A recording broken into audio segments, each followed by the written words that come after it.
โธ่เจ๊เห็นยังไงนี่โอ้สบายดีเด้อน้องเด้อเป็นไร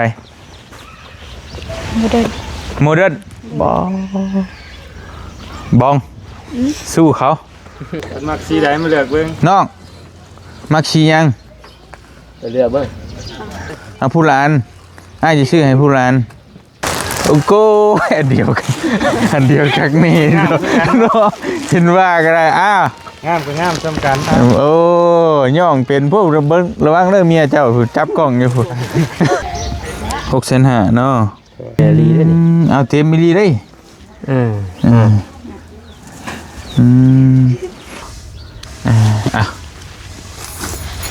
โดยโอเคพี่น้องเองเนาะใจดีเพิ่นฝากมาให้เนาะ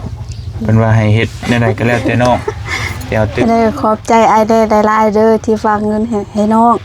อะไรก็ขอให้สุขภาพแข็งแรงความเจ็บบ่ให้ได้ความแพ้อย่าให้มี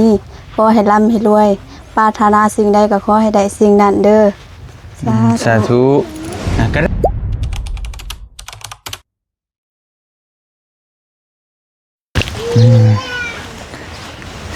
ก็พี่น้องเอกราบทักทายสบายดีพ่อแม่พี่น้องเบิดสุขทุกคนนะพี่น้องเนาะบ่ว่าสิอยู่ในและก็ต่างประเทศก็ยินดีต้อนรับเข้าสู่ช่องบ่เตียงทองชาแนลคือเก่าพี่น้องเอ้ยมื้อนี้บ่เตียงก็อยู่บ้านอาหังเนาะเมืองตะแตงแขวงเสกองพี่น้องเอ้ยแวะเยี่ยมยามถามข่าวทั้งน้องบองแล้วบัดนี้สิไปเยี่ยมยามถามข่าวทั้งน้องอัมพรก็บ่ได้เยี่ยมยามทำข้าวดอกพี่น้องเสียเอาเงินไปมอบให้เพิ่นพอดีมีผู้ใหญ่เพิ่นฝากเงินมาให้เห็นในคลิปบ่าวนงถ่ายลงมื้อนั้นว่าน้องเพิ่นกำลังตั้งเฮือนตั้งศาลแต่บ่เตียงก็มานํกันนั่นแหละแต่ว่าบ่เตียงบ่ได้ถ่ายอยู่ในคลิปบ่าวนงเนาะเพิ่นก็เลยฝากเงินมาให้น้องเพิ่นก็แรกเพิ่นว่าสิไปซอยทั้งน้องอิหยังน้องสัญญานั่นแหละวันนี้ทั้งน้องสัญญาว่ามีลูกมีผัวแล้วเพิ่นก็เลยบ่อยากให้ถ่ายคลิปเพิ่นว่าบ่เป็นหยังแล้วก็มาซอยน้องพรก็ได้พี่น้องเอ้ยเพิ่นซอยน้องสาลีนี่น้องน้ำฝนนี่เนาะ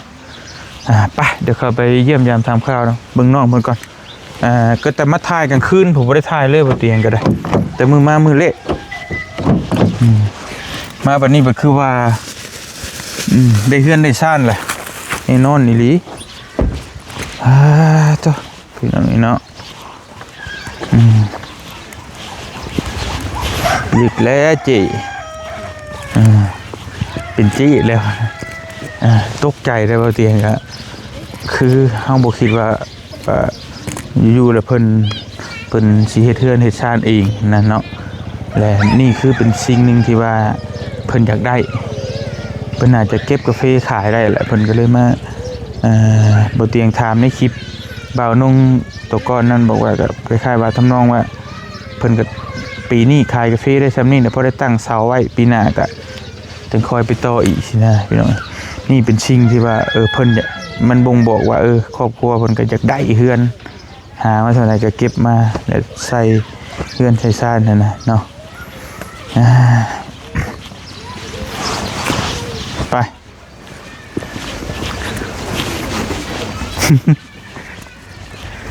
ว้าโธ่พี่น้องเอ้ยเนาะมาวันนี้เป็นเจ๊ได้บาทนี่โธ่ใหญ่ดีโล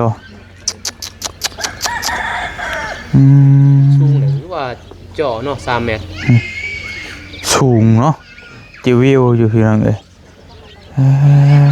โธ่เอาเขาดินเลยประมาณนั้นแต่ว่าเพิ่นท่านเอาดินเข้าเนาะพี่คานตะบึงโธ่เจ๊เห็นยังไงนี่โอ้สบายดีเด้อน้องเด้อสบายดีเห็นยังไงนี่สิเห็นยังเห็นเพื่อนโธ่พี่น้องเอ้ยคักแน่ดีแล้วเนาะมาวันนี้เป็นเจ๊เลยโอ้บ่ธรรมดาเฮือนแบบใดนี่เจ๊บ่มีเงินเฮ็ดเฮือนแบบใดโมเดิร์นบองสู้เขา ทั้งนี้ทั้งนี้สิตั้งแต่หึงแล้วทั้งนี้ตั้งก่อนอีกเห็นเงียบๆนี่ก็บ่ธรรมดาเนาะนี่แล้วคนบ่เว้าคนบ่ปากบ่เว้าเพิ่นน่ะเอาเงินมาใช้ตังค์เฮือนฮะบ่ผู้ใหญ่เพิ่นช่วยบ่หรือว่าตั้งเองตั้งเองเอาเงินมาใช้บัดนี้กี่คือว่าบ่มีเงินกาแฟ เก็บกาแฟขายกาแฟว้าโธ่พี่น้องก็ได้ดีแล้วเนาะได้จักโตนขายกาแฟ2โตนโดยต้นละ20ล้าน40ล้านบ่ธรรมดาฮะเอ้าเจ้าก็มาพี่บ่มาแต่เมืองน้องผู้โอ้มาขายยังกันนั่นไก่แท้เนาะฮะโอ้ฮะอันเท่าไร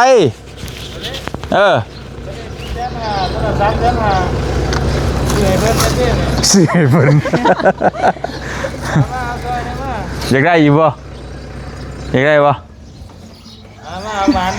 ยิ้มว้าวมาจากสิโปนฮะเป็นสวรรค์บ้านสิโปนเมืองเซโปนอันดับเอาไปตลอดนั่นแหละคล้ายๆคือเมืองท่าแตงนี่แหละเป็นเมือง200กว่าหลัก200กว่ากิโลมาเบิ่งเขาเบิ่งไอ้เตียงท้องอยู่แม่นบ่นี่เว้าให้มันถึกเด้อคือไปซื้อซอยเจ้าเด้อสบายดีเอาซื้อซอยเฮาแน่นี่มาหลายมื้อแล้วบ่อันเท่าไรตัวนี้400,000ปลายก็ได้ปลายมันเท่าไร 10,000 เอา400,000แท้ตัวนี้400,000อันนี้ได้ใช่ตัวนี้ตัวนี้ล้านปลายตัวนี้ล้าน8ปอดคันได้เอาก็เอาล้าน5เพิ่นก็ได้บ่มันนี่น้อย1ล้าน8พุบ่ได้พื้อออกกว่า6ฟุตใหญ่เลยซ้ำนี้ได้ใช่ซ้ำนี้ราคาเดียวกัน400,000ตัวได้300,000จะได้3ฟังมันต่างกันแบบไรมันเด่นอ่ะเดือน10ได้อันนี้บ่เอาลงมาเบิ่งดู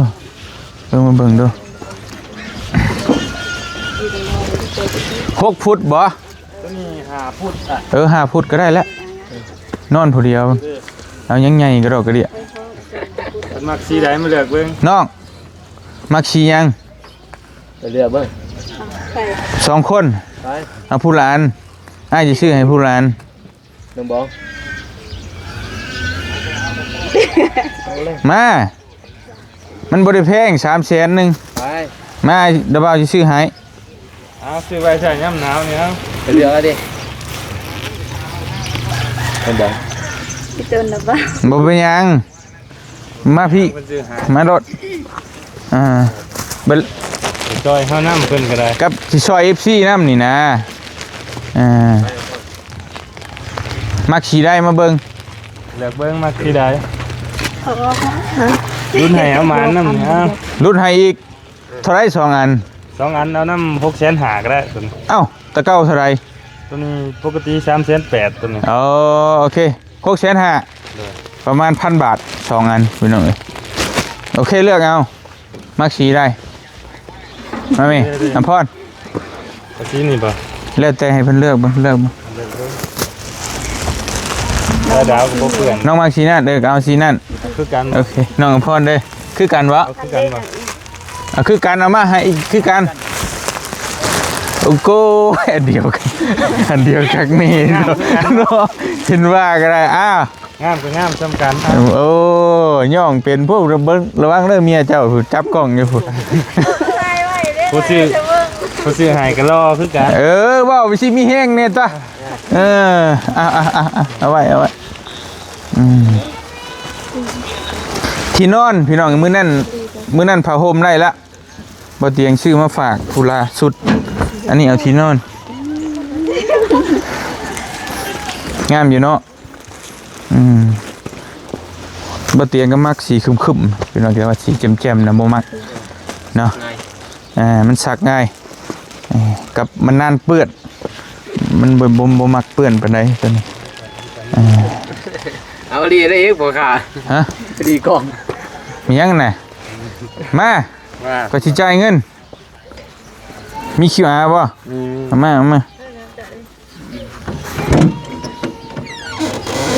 มาฮอดพี่เฉยเนาะมันอยู่คนอยู่ไสเจ้า สวรรณเขต สวรรค์คือกัน ปักซองนะฮะน้ เบ้าก็อยู่ซิโน ำซิโน่ ก็บ่ไกลปานใดประมาณ100ลัก แบดเบิด แบตเบิดอีกโอ้มาของเมียเจ้าก็ได้เงินน่ะต้องเข้าเมีย ผัวมีหน้าที่ขับรถอย่างเดียว ขี่กับรถ เออ กับเจ้าอย่างเดียว เจ้าอย่างเดียว ตอนถือนี่ได้ถืออยู่นี่ เมื่อหอดไหนบ่ได้ถือ เออยังใส่กระเป๋าบักใหญ่ๆนึงนี่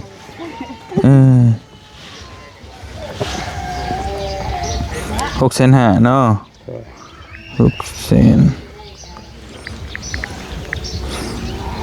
650,000กีบ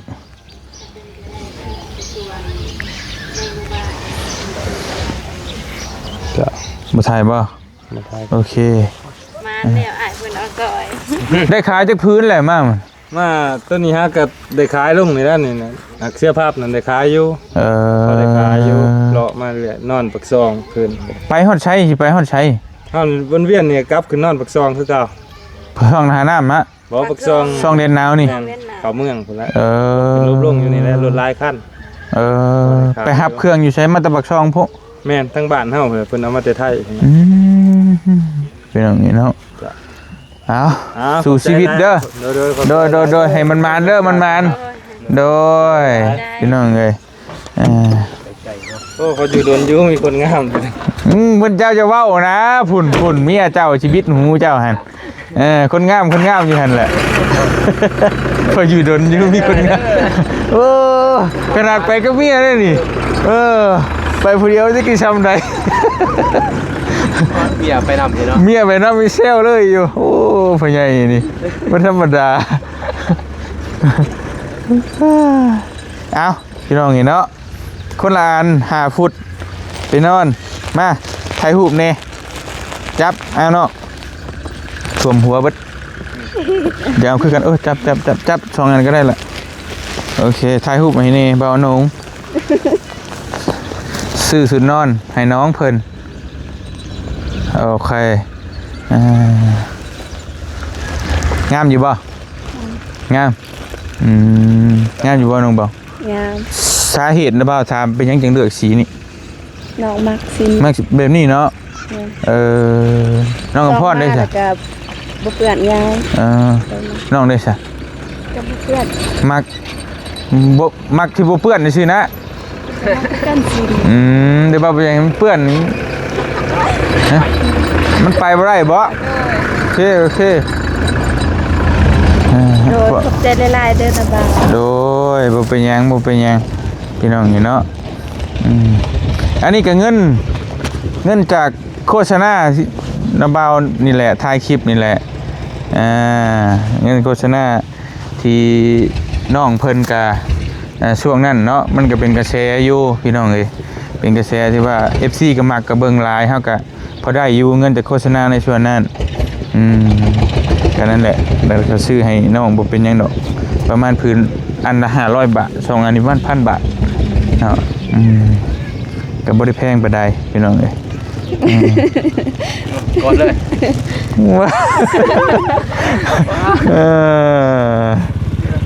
แสดงว่าน้าบ่าวคิดผิดซะมือซื้อผ้าห่มมาจะเอาสีชมพูมา มักคือกัน มักคือกัน มักโดย อ๋อยันว่าผู้หญิงผู้หยังอะนะช่วงสีมักสีชม คื พู อว่าน้อนี่มักสีชมพูกับสีนี่ พอดีเลยบัดนี้ผ้าห่มสีชมพูที่นอนสีไอ้อีหยังบ่แม่น กับมุกสีชมพู สีทะเลเนาะ บ่แม่นสีกลม สีกลม แม่สีกลมงามอยู่5 ฟุตพอดีแล้วพี่น้องนี่เนาะนอน2 คนก็ได้ผู้เดียวก็พอดี6 ฟุตมันสิใหญ่โพดพี่นั่นแบบเฮือนมันจำกัดนี่คือเฮือนน้องอำพรก็พื้นที่มันอย่างนั้นนิดนึง ขับเลย ขับเลย ขับเลยเป็นยังสักหน่อยก็ได้เฮือนใหม่อยู่แหละ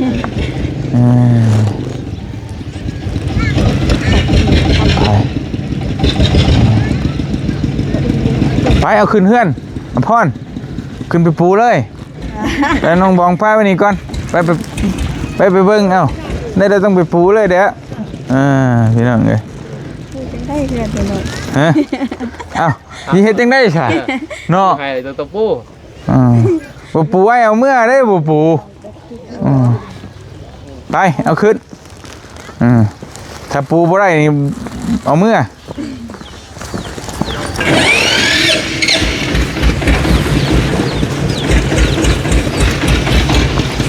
ฝนมาแล้วบัด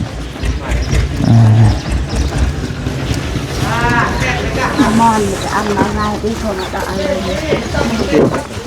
ก็คือมอน คนตกไปเลย เพื่อนน้องเพื่อนกับปุรีซ้ำเพื่อนน้องบองตะกอนพี่น้องเลยซ้ำกันเลยเนาะแต่ว่าอยู่หลายกว่าอีกมันคนอยู่หลาย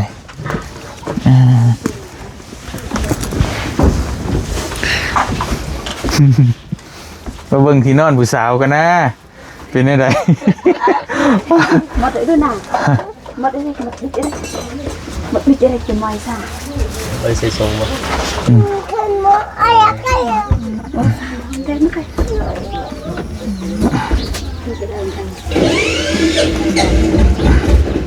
ไม่ได้ใส่ส่งบ่โอ้ใส่ส่งก่อนลูกใส่ส่งก่อน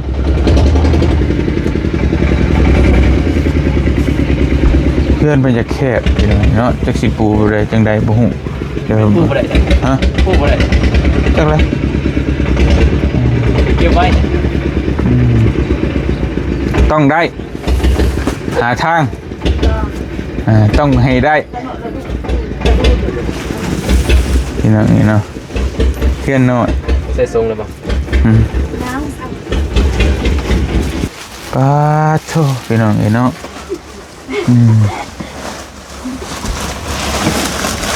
หัวว้าว พอดีเต็มเลย เต็มเลยบ้านนี่ เก็บบนได้สิอยู่โบแมรี่เด้นี่ เอาเต็มมิลลีได้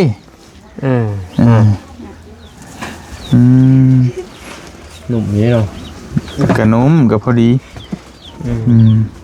นุ่มบ่ อุ่นในยามหนาวนี่บ่ต้องใส่ผ้าห่มก็ได้ เฮ้ยบ่ได้ เอาตุ่มเลย หนาวคือเก่าใส่ผ้าห่มแต่น่ะให้ซื้อมาให้อยู่ในตู้ซื้อมาไว้ในตู้อันนี้มันขักให้ซื้อมาให้ห่มบัดเอาไว้ในตู้ เก็บไว้ยันเปื้อนบ่ เลย เป็นหยังแต่สาเหตุที่ไว้ในตู้เป็นหยังฮะเป็นหยังสาเหตุจังเอาไว้ในตู้คุณนายพี่น้องเลยบ่เตียงซื้อมาให้มื้อเนี่ยตอบด้วยเป็นหยังสาเหตุฮะ ยังไม่ยาคม ยังบ่เป็นหยังจังบ่อยากห่ม แต่มันเปื้อน ยังมันเปื้อนแสดงว่าสิได้ในนี่แหละคือบ่อยากซื้อแนวใหม่ๆงามๆมาให้บ่เตียงบ่ได้มันเห็นแต่น้องเป็นคนแรกหลายคนแฮง เรียนเปื้อน ยังมันเปื้อนยังเชื่อหนาวเด้พี่น้องอันคนอยู่แถวเชฟโปนก็หลายที่บ่เตียงเคยไปช่วยซื้อผ้าห่มงามไปให้ผู้เอาไว้คือผู้ห่มผ้าห่มขาดคือเก่าบอกเสียดายบอก ได้ โอเคอยู่ คัก คักบ่เนาะพอได้นอน 2คนได้ นี่มีแนวเว้านอนสองคนได้อยู่ว่าซั่นมันก็ได้แล้วบักใหญ่ๆนึงไม่ยัง เดี๋ยวบอกนะเก็บไปอีกฮะบ่เด้อกลางเลย บ่ได้บ่นอน อยู่ใช่กลางได้บ่เลย บ่ได้เด้อ ได้อยู่ได้ตรงกลางแล้วให้เพิ่นเฮ็ดเองบ่อยากเข้าไปบุกที่โน่นผู้สาวเอาไว้ก่อนก็ได้อ่ะพี่น้องเอ้ย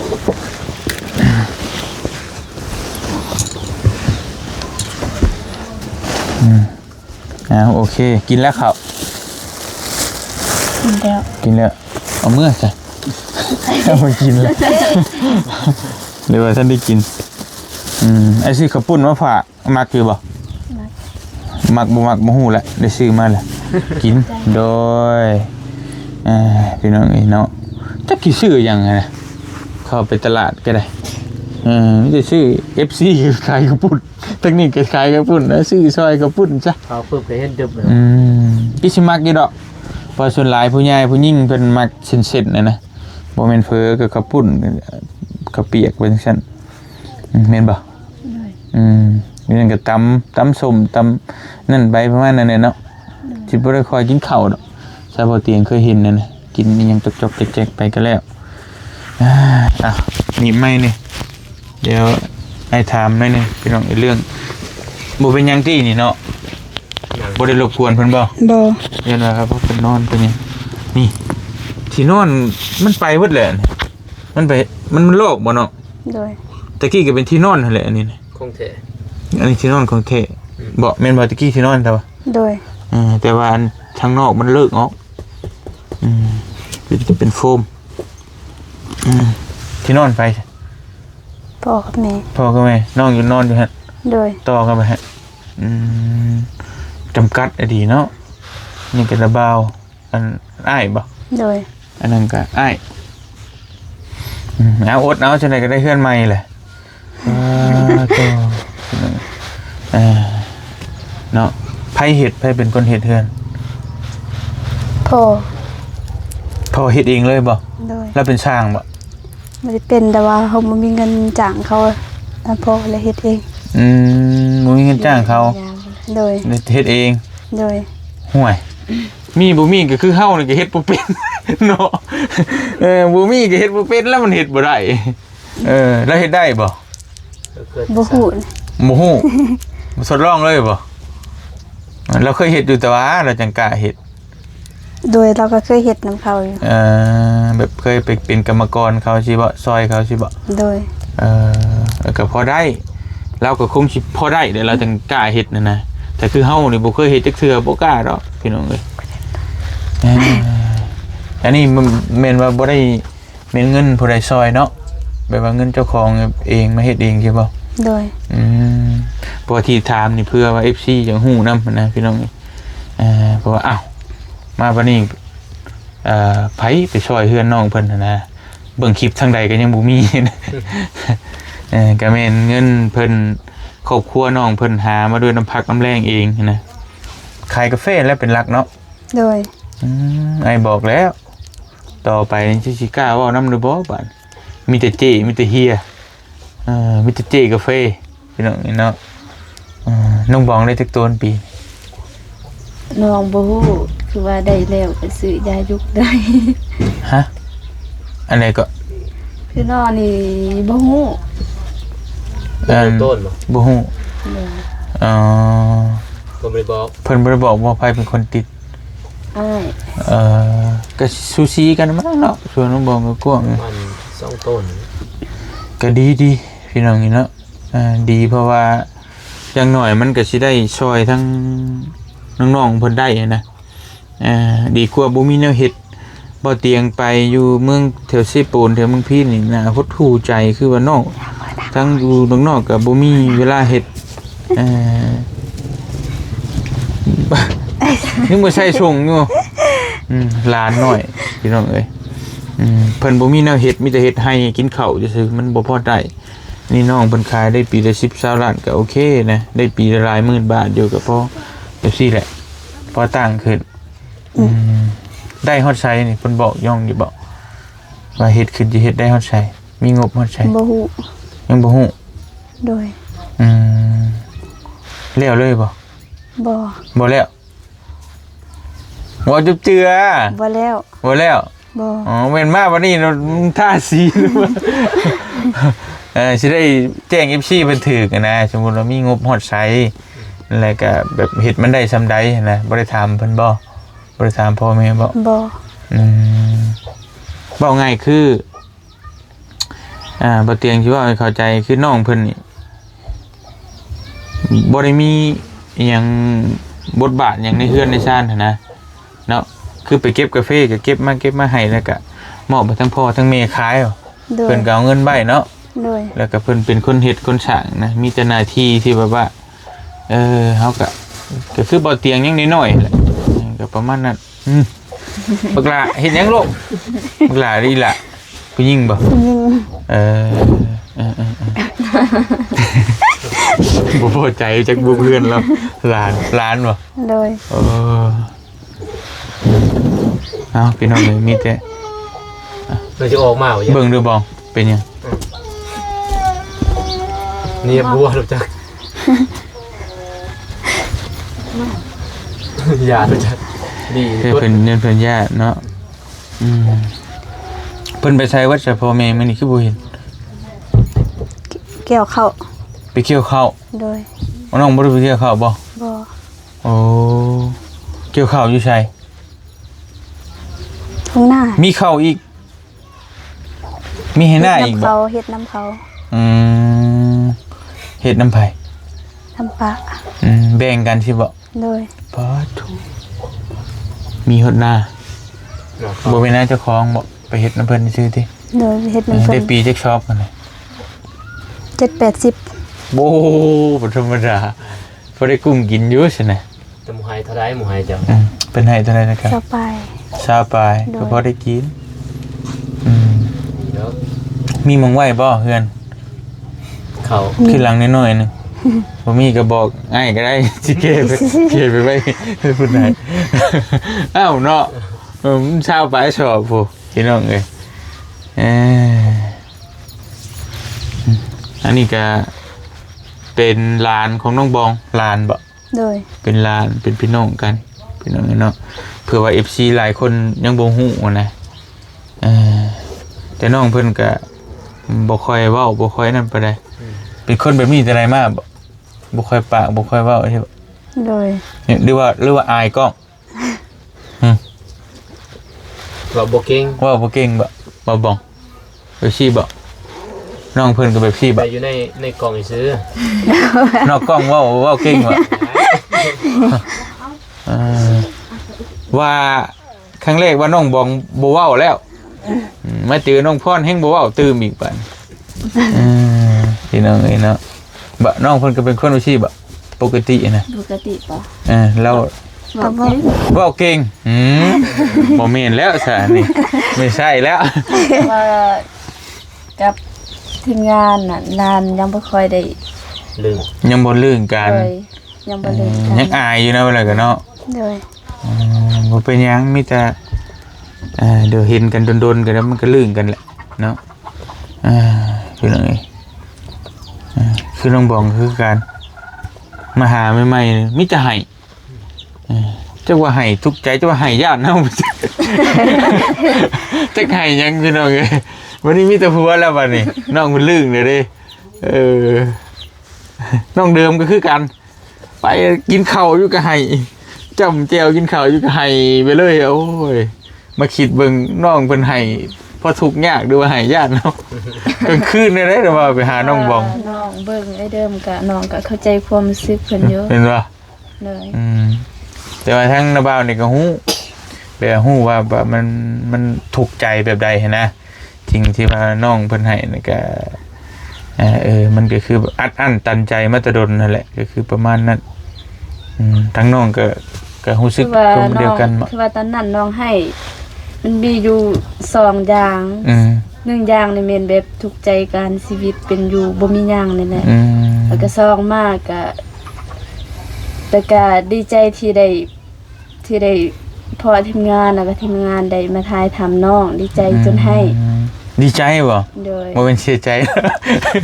บ่เป็นญาติเนาะบ่เป็นญาติ บ่แม่นญาติดีใจ โอเคก็มีคือกันบางคนดีใจแห้งๆว่าจนบ่ออกก็ดีใจเมื่อวานนี้ดาวเอาไปมอบเพื่อนให้น้องหานก็เพิ่นก็ให้ทั้งพ่อทั้งแม่พี่น้องเองไปว่าดีใจนะได้เฮือนใหม่ตะกี้ก็ซ้ำนี่แหละเฮือนน้องหานก็ว่านี่น้องก็ฮู้อยู่ดอกเห็นในคลิปอยู่ดอกแต่น้องกับพ่อนี่กระโดดไปเฮือนดินโดดพุ่นน่ะว้าวบ่ธรรมดาเฮือนโมเดิร์นพุ่นน่ะโอ้บ่ธรรมดาเนาะ ก็ธรรมดาเลย เฮ็ดได้หลายห้องนี่เด้อทั้งเสื้อนะบ่าวมาพอได้มาขอนอนนำโดย มันบ่มีเงินเช่าห้องพักได้ใช่ ขอพักอาศัยนำนี้สิพาเพิ่นน้องบองก็ห้องเพิ่นคู่แหละห้องเพิ่นกับห้องประตูนไปทั้งเทิงบ่มีห้องเลยถ้ามีหลายๆห้องเลยสิขอนอนอยู่จักห้องพี่น้องเอ้ยจงห้องว่างไว้ให้เด้อจักห้อง โดย มันนอนกับน้องมีอีก2คน ว่าบันเพิ่นไม่เห็นให้อ้าวจีกาแฟเนาะโอเคแหละมิแต่ว่าบ่เตียงมามื้อนี้ก็สิเอา มาแล้ว เงินมอบให้น้องเพิ่นก่อนยับเข้าไปกันลูกเอ้ยเจ้าบ่ใช่ส่งฮะ บ่ใช่เลยมันเข้ากล้องบ่ได้เนาะเอาเงินให้น้องเพิ่นก่อนพี่น้องเอ้ย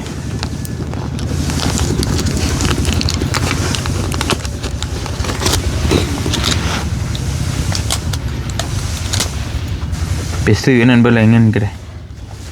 ไปซื้อชุดกีฬาเบ่ล่ะ ส่งแทนบ่ ส่งสิบ่เคยเตะจักเทื่อ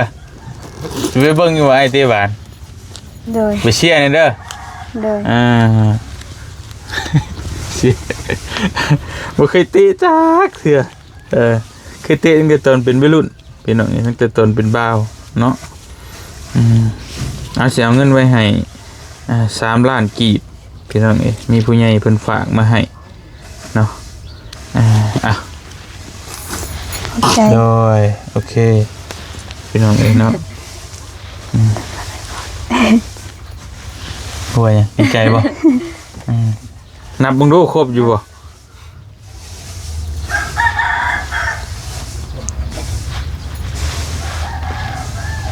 นักเบิก นับเบิ่งดู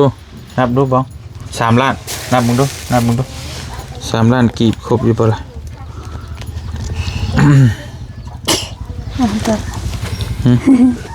หัวดำก็ได้ นับเลย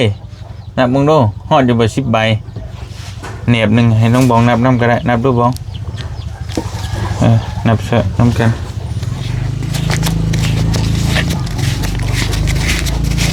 3 4 5 6 7 8 10ครบแล้ว ครบนี่คนเซียนนับเงินเน่น นักบัญชี ธรรมดาแผนกบัญชี จังได๋ ไม่เห็นคือชื่อ สองเห็ดบ่เป็นเด้อ ถ้าจับอย่างที่จับเข่งๆเนี่ยดึงมาเข่งๆนี่มันสิดึงมันเข่งเนี่ยเฮ็ดเหย่อๆเขาหน่อยนึงจับต้องไปฝึกได้เงินมาแล้วน้องไปฝึก น้อง ไป นับ เรียน แต่เฮ็ดแบบนี้เอ้า เต็มมือได้เนี่ยนะ มันสมมุติว่าเฮาจับได้หลายมันก็นับสบายเลยนับไปเลย10 ใบ2 3 4 5แต่บ่เตียงก็บ่ถนัดปานใดดอกเพราะว่าเฮียงคือโดนแท้ ครบอยู่บ่ล่ะ ครบอยู่โอเคเอาพี่น้องเห็นเนาะก็งั้นนี่ก็ทางไอ้ใหญ่ใจดีเพิ่นฝากมาให้เนาะเพิ่นว่าให้เฮ็ดแนวใดก็แล้วแต่น้องสิเอาตื่มใส่ซื้อเครื่องเฮ็ดเทือนเฮ็ดซานก็ได้เอาไว้ซื้อส่วนตัวของน้องก็ได้ได้ซื้อกินซื้ออย่างหั่นแหละเนาะฝากขอบขอบใจอ้ายเพิ่นแน่เพิ่นซื้อไอเล่เด้ออยู่ต่างประเทศ บอกอวยพร ใจไว้พอ ลืมเลยมื้อนั้น พอแล้ว เอาดูเดี๋ยวไอ้สิบอกเด้อแบบปึ๊กมาแบบ สมาธิ คือแบบให้คิดใช่ว่าน้องอยู่กับน้องบอง2 คนใช่ได้ป่ะได้ป่ะ บ่ได้อ้าวเพราะว่าบ่เตียงเข้าใจว่าน้องเพิ่นอายตอนนี้เนาะเข้ากล้องยังทันได้ดุนะแต่ความรู้สึกว่ามันอาจจะตื่นเต้นแต่มันก็อาจจะเว้าบ่ออกเข้าใจแหละ และเป็นแต่ ให้คิดแม่นให้คิดใช่ว่าปึ๊กแบบบ่มีอ้ายก็ได้บ่มีเว้าน้องก็ได้มีแต่น้องบอง2 คนบ่ได้บ่ แล้วบ่ บ่ได้เนาะเฮ็ดได้ใช่บัดนี้เอาตั้งสมาธิ ตั้งใจ จำได้อยู่ไอ้บอกย่างบ่ได้ก็อวยพรให้เพิ่นให้อยู่ดีมีแฮงให้ร่ำให้รวยให้อายุมั่นคนยืนให้เนี่ยมันดีๆนั่นแหละเว้าสำใดก็ได้สำนั้นก็เอา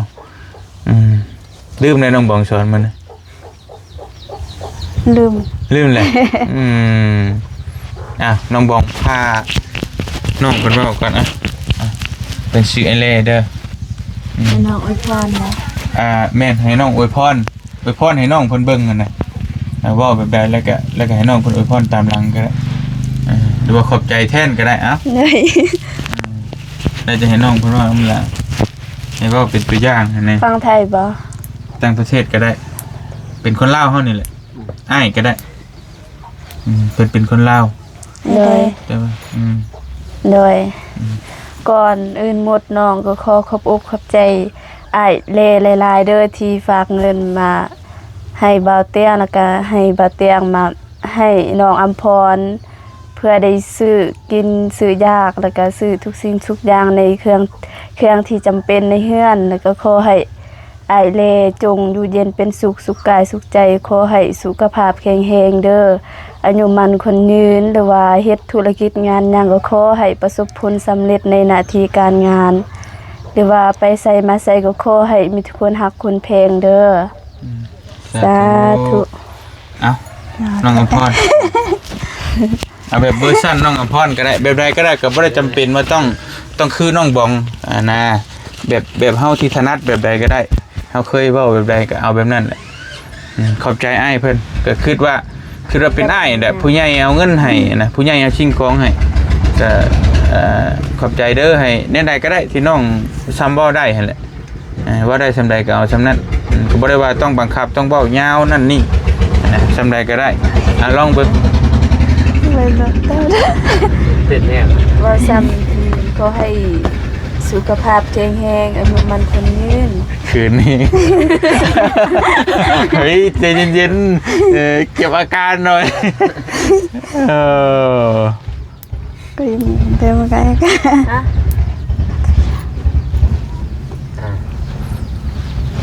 ขอให้สุขภาพแข็งแรงอายุมันคนยืน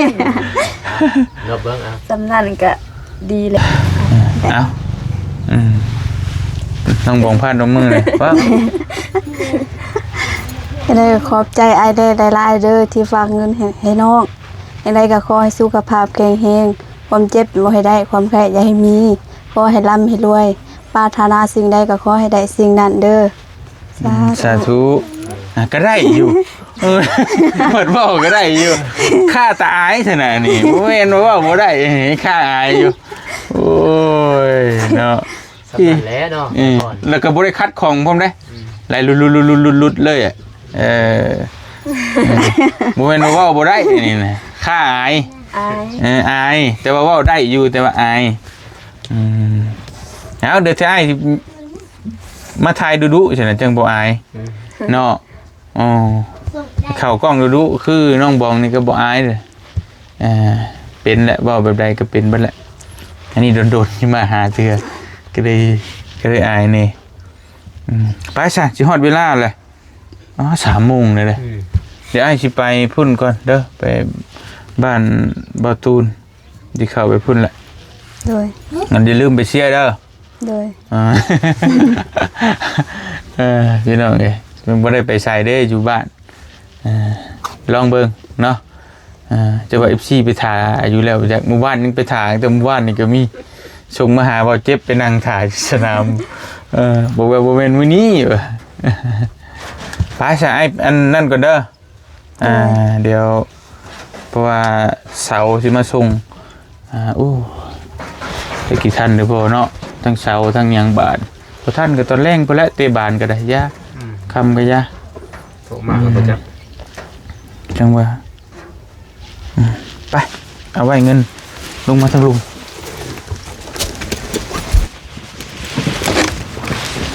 มาเดี๋ยวเพื่อนฮอดดิฮอดยังก็ให้เพื่อน ไปป่านนี้ทั้งน้าบ่าวสิไปพุ่นกันเด้อ โดย ดีใจน้ำเด้อใช้ได้เฮือนใหม่เด้อ โดย ทั้ง2 คนเลยมันนี่กับน้องบองกับเสาสิมาส่งมานี่เจ้าหน่อยก็ไปพุ่นแล้วไปหับเสาลงมา18 ต้นน้าบ่าวสั่งมาให้แล้วเพิ่นกำลังเดินทางมาอยู่18ของน้องอภร15เนาะ โดย เฮือนเด้น้องเพิ่นหันค่าพร้อมก็พอดีแล้ว ค่ะ ฮะอันนี้ก็เช็ดหันค่าบ่ บ่ บ่ติเฮ็ดเฮือนอยู่ โดย แต่ก็3ห้องพุ่นนะพี่น้อง4ห้อง เดี๋ยวทางคานี่ก็ได้แล้ว กว้างอยู่ อยู่บ้านมันจะบ่ออกไป โอเคไปเดินทางก่อนเด้อสบายดีเด้อน้องเด้อโดยอยู่ดีมีแฮงไปน้องบองเอาเมื่ออันที่นอนเจ้า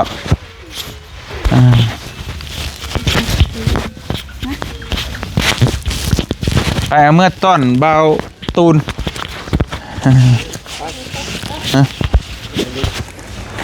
ไปพี่น้องเอ้ยบ่เตียงก็ขอตัวเดินทางก่อนบัดนี้มีแต่ว่ายัน